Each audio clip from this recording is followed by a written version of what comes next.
همداران عزیز سلام علیکم. امروز 12 می سال 2025 می باشد. قرار داریم در شهر بوستان اصفهان در میدان پیستزور اصفهان که من سال گذشته نوار گرفتگی بودم، امسال ببینید که از قدیما بلند شده است و امسال چهارم سالش باید باشد. چهارم سالش باید باشد. علاقه پیشش نشانه داده است. من ببینید که دو تا بستگی این خوشه کلان، لیکن بردار نشده است. برای چی؟ برای که این پیسته نو در بهره درآمده است. نارینه‌اش گل کدگی نبود. نوحه بابا جان غفورов با انچه بسیارتر بستگی بود. من در 4 سالگیش علاقه نشانه داده است که من پیسته گفتم. در اصفهان دانستم که بهترین پیسته ها می شود. اینجا 2 هکتار زمین که ما 4 سال پیش پیسته آورده بودیم، از ترکیه شنونده بودن و بهترین شده است. من این نمونه که پیسته علاقه در 4 سال در بهره می‌دارد، در 6 سال پولی خودش رو، پولی نرخش رو، پولی نگاه بینش رو میکند و 7 سال علاقه فایده به دست می‌آید.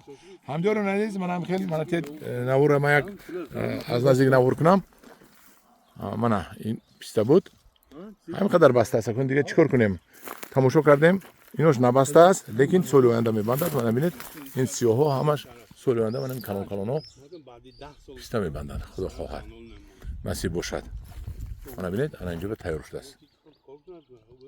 این سیاها سال آینده پیسته بسیار میشود. ها نگاه بینه اون قصر ساز ندارد. ببینید علف درونش رو این همه آب میتد، تمام یگان غذا نمیتد در این پیسته. در ناحیه بابا جان غفورov من حالی پگاه میرم با نوار میکنم. پیسته دیدیم.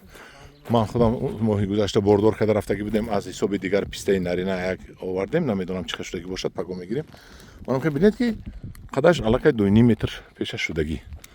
من همین 2.5 متر شدگی در 4 سال این بیچاره آبم نمیبیند.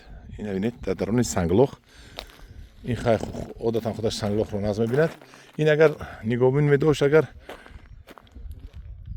به نهایت نقص میشد. خیلی همداران عزیز، من هم خیلی ما پیستزوری شهر اصفهان رو که ما نهالش رو آورده بودیم، این اومدیم نوار کردیم.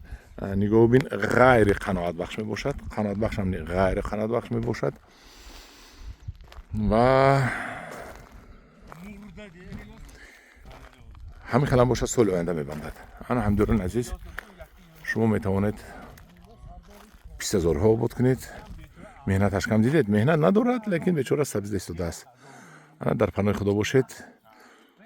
اگر از ما زکات کنید، ما سال آینده با پیسته آوردنی خدا خواهد.